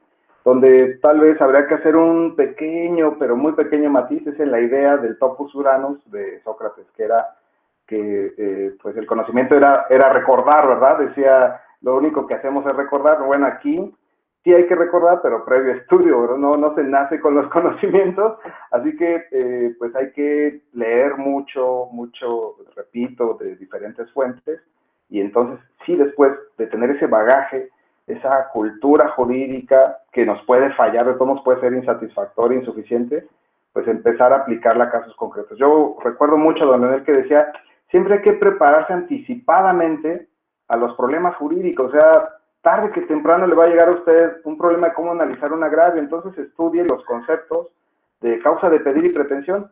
Lamentablemente, don Leonel no me dejará mentir, habemos muchas personas, cuando yo llegué, que no sabía exactamente qué era la causa de pedir y la pretensión, y hay estudios enormes, profundos acerca de ese tema. Sin embargo, yo lo repetía pues solo porque lo había visto en algunas sentencias. ¿Qué mejor que cuando uno utilice las palabras, las investigue y las indague, para que no solamente uno dé respuestas, repito, desde el corazón, in rerum pectore, de pechito, sino que lo haga pues desde la información, desde quiénes son los que originaron esas palabras, a qué se refería Justiniano con la causa de pedir, el hecho motivo, causa por la cual se justifica una pretensión. Entonces, pues sí, yo creo que el método socrático de preguntas y respuestas en ese sentido sigue siendo muy útil. Muchas gracias. Saludos, abrazo fuerte, Abraham. Gracias, saludos a los dos, muchas gracias. Muchísimas gracias. Ha levantado la mano por ahí doña Rosario Fernández, la compañera Rosario Fernández. Adelante, por favor. Hola, ¿qué tal? Buenas tardes, noches, magistrados, compañeros. Hola. Es nada más solicitarles un consejo.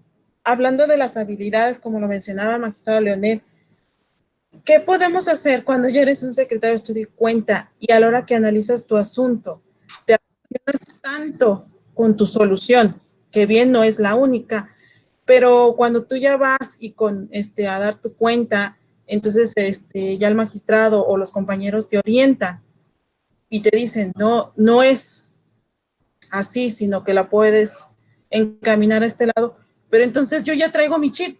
Entonces, ¿qué consejo yo puedo tener para decir, ok, cambio esa forma, pero no me afecte, sino verlo objetivamente, para poder hacer un anteproyecto adecuado? Gracias. Sí, sé que es algo difícil, pero precisamente para eso están el conjunto de habilidades de las que se trata de dotar a cualquier investigador. También un investigador científico puede llegar a la comunidad científica a presentar el trabajo de años, inclusive de experimentos, de trabajos de campo, de laboratorio, de lecturas, que lo llevaron a algo. Pero si en el diálogo con los otros expertos resulta que los otros tienen otros puntos de vista, lo único que hay que hacer con humildad, pues volver a revisar las cuestiones con imparcialidad, volver a razonar y comparar los puntos de vista. Y puede que me dé cuenta dónde estaba mi error, o bien que no llegue al convencimiento. Y ahí ya viene la dificultad que mencionaba Sergio.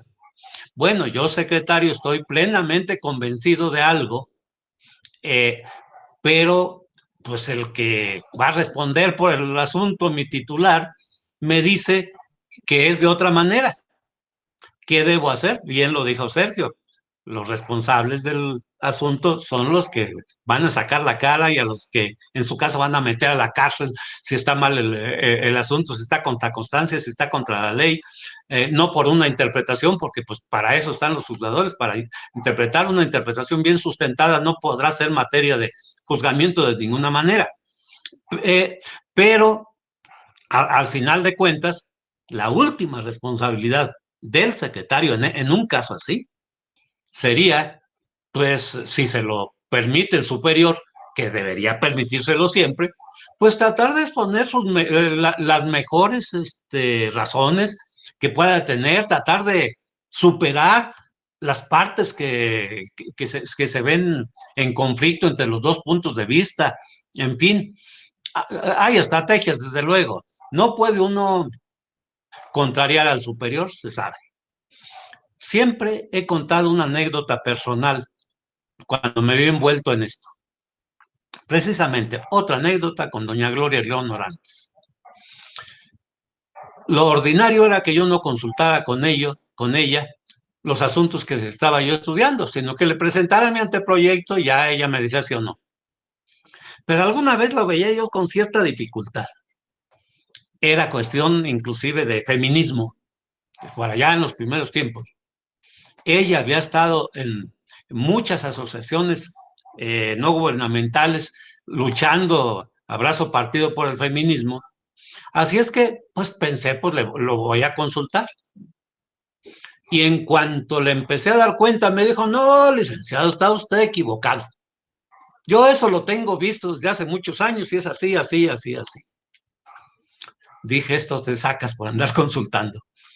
Pues no, lo que hice, y siempre empeñaré mi palabra que lo hice de la mejor manera posible, tratando de razonar el proyecto en los términos que ella me lo pidió o me lo aconsejó, ¿sí? Pero a mí no me daba, pero hice mis máximos esfuerzos porque tuviera coherencia, fortaleza, etcétera. Y no me daba. Lo que hice en esa ocasión fue, de todas maneras, hacer el proyecto como yo lo había pensado. Que ese pues me salió más al natural, como se entiende, ¿no?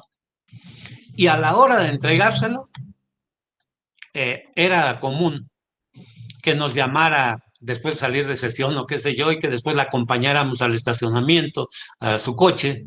Así es que ya en su coche le di el proyecto, le dije, mire señor, aquí está el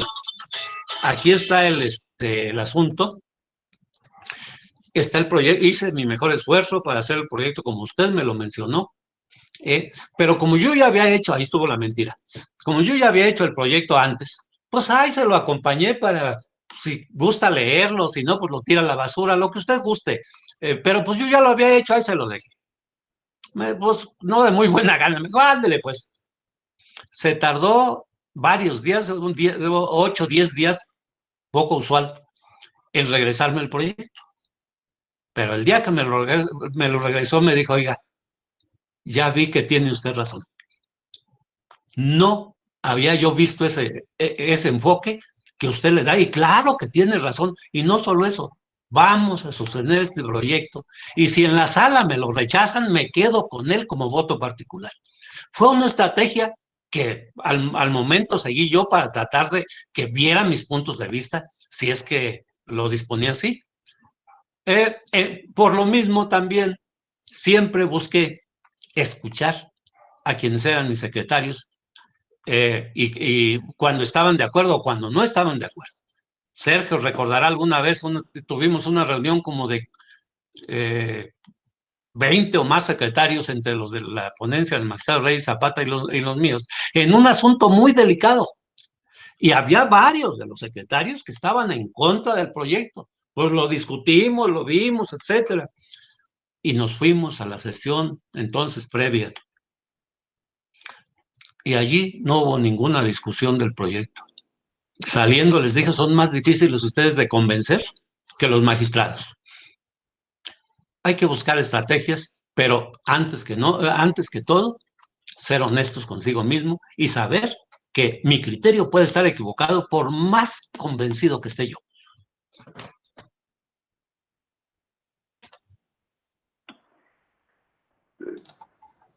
De acuerdo. Hola, Rosario, nomás para saludarte, coincido plenamente con el magistrado Leonel. Yo decía que no crean que sus proyectos son sus hijos, a los hijos se les ama y se les cuida y que no se metan con ellos, ¿verdad? Uno los cuida a muerte y son lo mejor y son perfectos, aunque no lo sean, ¿verdad? Yo por eso les decía, no son sus hijos ni sus nietos, son documentos de trabajo. Operen como científicos. Un científico, como bien decía el magistrado Leonel, se deja persuadir por las mejores razones, se deja persuadir por las mejores pruebas y sabe que su solución es única y es falsificable.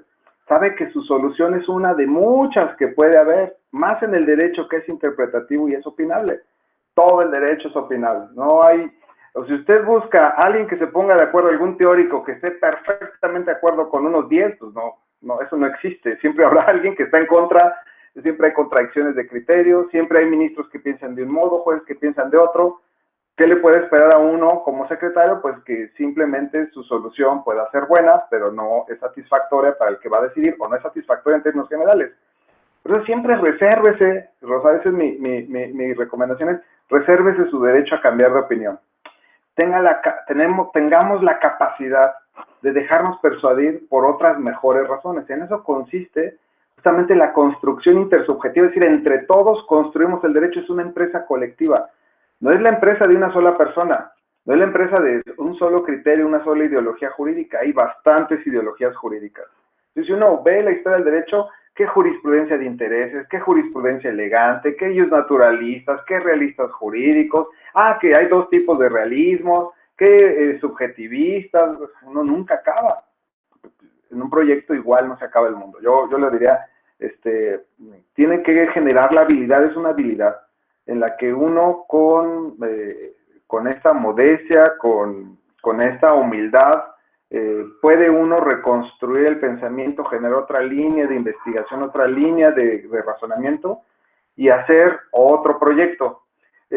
Tal vez cuando ve el otro proyecto, el propio magistrado, los compañeros van a convencer de que era el equivocado. Pero en esto consiste lo que dice el magistrado Leonel. No es un trabajo en vano, es un trabajo que nos ayuda a descartar hipótesis alternativas. Por eso hay que guardarlo. Sí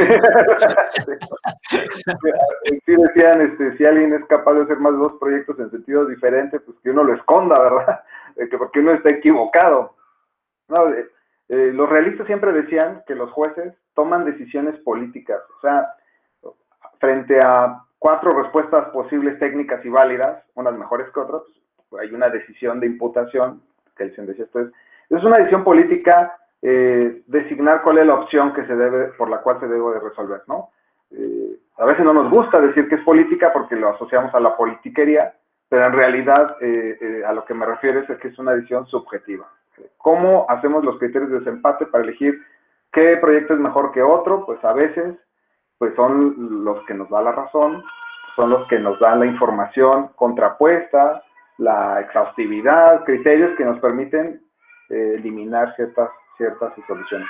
Igual y su proyecto es muy bueno, pero no satisface el criterio del tribunal, no es el momento. Los magistrados a veces tienen otros cálculos que son también jurídicos y en los que no cabe bien esa solución. Así, les repito, ese no es un documento de trabajo y como tal es maleable y puede cambiarse. Es una recomendación, no nos casemos con nuestras propias ideas. Gracias, Rosario, que te mando un fuerte saludo, Rosario. Muchísimas gracias, magistrados.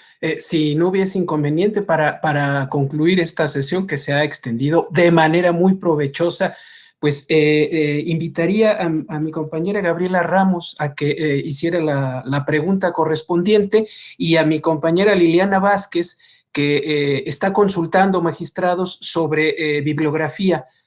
Para despertar y nutrir el pensamiento crítico, me atrevería yo a mencionarle o adelantarle que precisamente el magistrado Castillo González nos honrará de nueva cuenta ya con una conferencia específica sobre pensamiento crítico, donde seguramente vamos a poder tomar nota de bibliografía específica. En efecto, la idea es presentar pues pocos textos, pero suficientes para meterse en esto, porque a nuestras alturas el pensamiento crítico va a ser una autoenseñanza. Es difícil que recorramos todo el camino que recorren en Estados Unidos para el pensamiento crítico. Se necesita un esfuerzo personal y efectivamente es a través de nuestras lecturas con las reglas del pensamiento crítico. Y daremos algo el día que nos toca, el 24, que si mal no recuerdo. Muchísimas gracias. Mi compañera Gabriela Ramos, para concluir entonces, por favor. Sí, hola, ¿qué tal? Buenas tardes, magistrados. Mi pregunta es, mi comentario es el siguiente. Nos decían que para impartir justicia dentro de los sistemas normativos indígenas era importante conocer la historia de la comunidad o su contexto histórico. Aquí en la Sala Regional Jalapa, gran parte de los asuntos que resolvemos están relacionados con este tipo con los sistemas normativos. Y a veces, bueno, yo me he enfrentado a que me toca resolver algún conflicto de alguna comunidad y encuentro muy poca información al respecto. En Internet no hay mayores elementos, nos cerramos mucho a la enciclopedia de los municipios, no hay precedentes incluso de esa comunidad. Entonces, se vuelve muy acotada la información que uno puede, perdón, la bibliografía, ¿no? Que te pueda ayudar a conocer ese contexto histórico o por qué se han dado esos conflictos dentro de estas comunidades. No digo que de todos, pero de algunos sí ha pasado. Entonces, mi pregunta sería, ¿cómo resuelves este tipo de asuntos cuando la información que tienes desde el contexto de la comunidad es tan acotada y realmente no alcanzas a conocer tan a fondo su historia, su cultura, su forma de pensar, sus actividades, incluso económicas, como para saber cómo se han generado todos estos conflictos? Muchas gracias. Sí, esto lo destaqué yo desde que estuve en el Tribunal Electoral.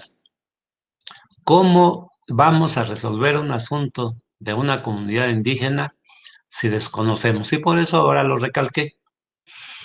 Pero parece que no estábamos muy, bueno, ya empezábamos a orientarnos en quiénes estudian a las comunidades indígenas. Si vamos a buscar a juristas, pues no lo vamos a encontrar. Definitivamente no los vamos a encontrar. ¿Saben quiénes son verdaderos expertos en la vida y economía y sociología de las comunidades indígenas? De su derecho inclusive, los antropólogos. Hay una buena cantidad de libros de antropólogos que estudian a diversas comunidades indígenas, porque pues, también hay que entender que muchas comunidades indígenas pueden ser similares en algo, pero tienen sus particularidades. Entonces hay que acudir en el estado de Oaxaca.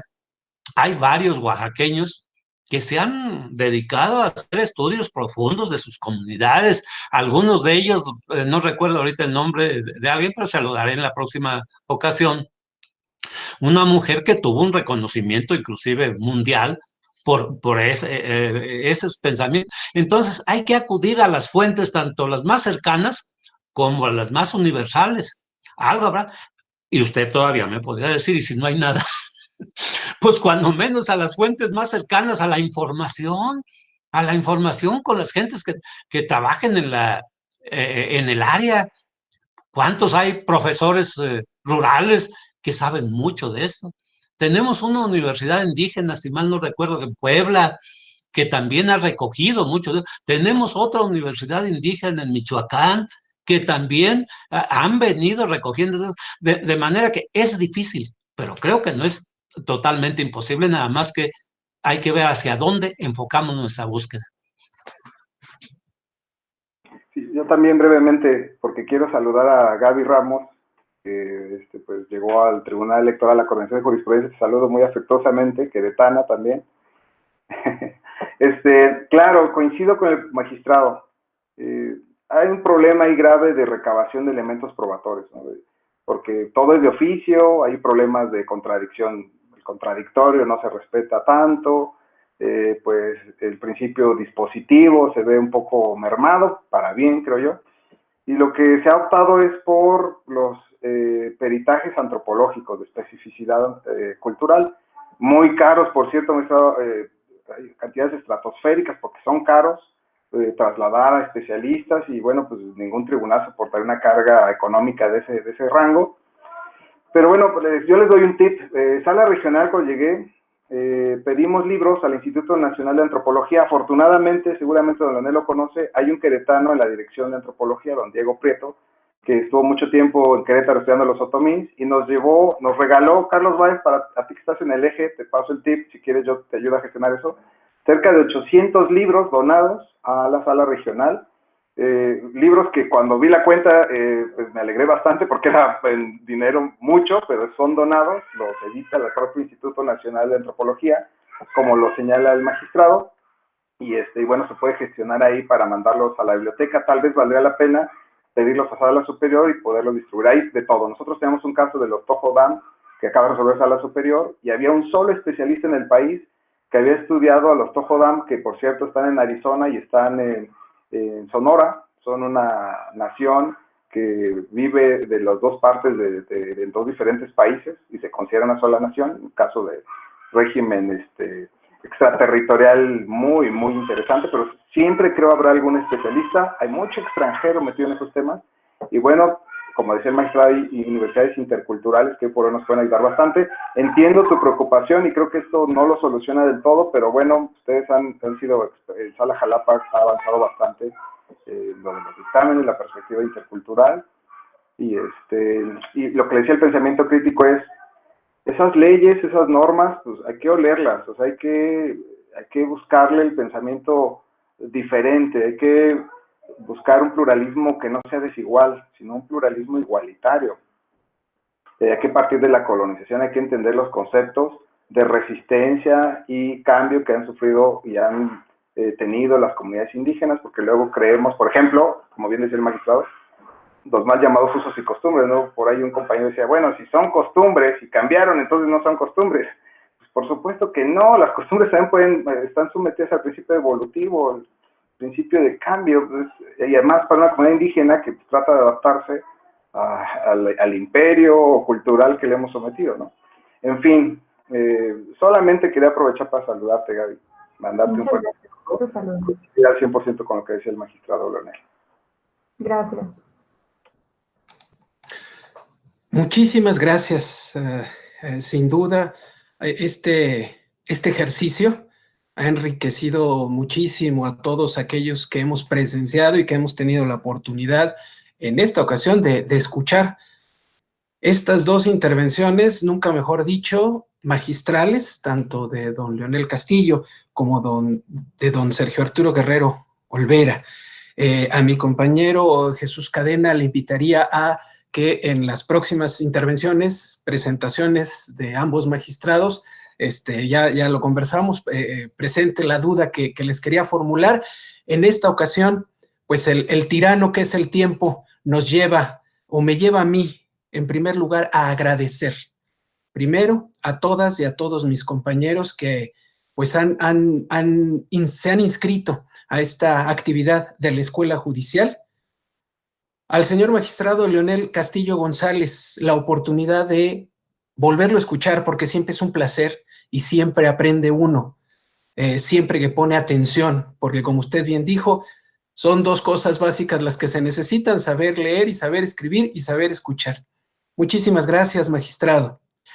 Y por supuesto también un placer, un gozo, escuchar de nueva cuenta a don Sergio Arturo Guerrero Olvera, magistrado de la Sala Regional Guadalajara, porque sin duda en este proceso de formación de personas para el desempeño de esta importante tarea como secretariado de estudio y cuenta, en esta preparación de los anteproyectos de sentencia, el poder escuchar no solo la experiencia, los consejos, lo que tengan a bien aportarnos, quienes no solamente ya pasaron por esta función, sino que han sido apoyados por grandes secretarias y secretarios, pues nos pueden compartir. Eso es invaluable. Y precisamente el objetivo de este curso de formación de secretariado es lo que está buscando, que aquellas personas que ya estuvieron donde hoy estamos muchos de nosotros, nos puedan compartir su experiencia, sus conocimientos, pero sobre todo transmitir lo más importante, la pasión por lo que estamos haciendo, despertar en nosotros esa hambre, como ya nos dijeron los magistrados, por conocer y por dar siempre nuestro mejor y nuestro segundo esfuerzo. A todos, a todas, muchísimas gracias por estar aquí y por continuar en las actividades de la Escuela Judicial. En nombre del señor magistrado presidente del tribunal, don José Luis Vargas Valdés, del magistrado Felipe de la Mata Pizaña, el resto de los integrantes de la Sala Superior del Tribunal Electoral y de la doctora Gabriela Rubalcaba, directora de la Escuela Judicial, no me resta sino agradecerles muchísimo su presencia, su participación y sobre todo, ¿sí?, su interés en esta actividad formativa. Magistrado Leonel Castillo, muchísimas gracias. Magistrado Sergio Arturo Guerrero Muchas gracias. Los invito a que abramos ahora sí todos nuestros micrófonos y pues con un cerrado aplauso despidamos a estos dos grandes. Muchas gracias.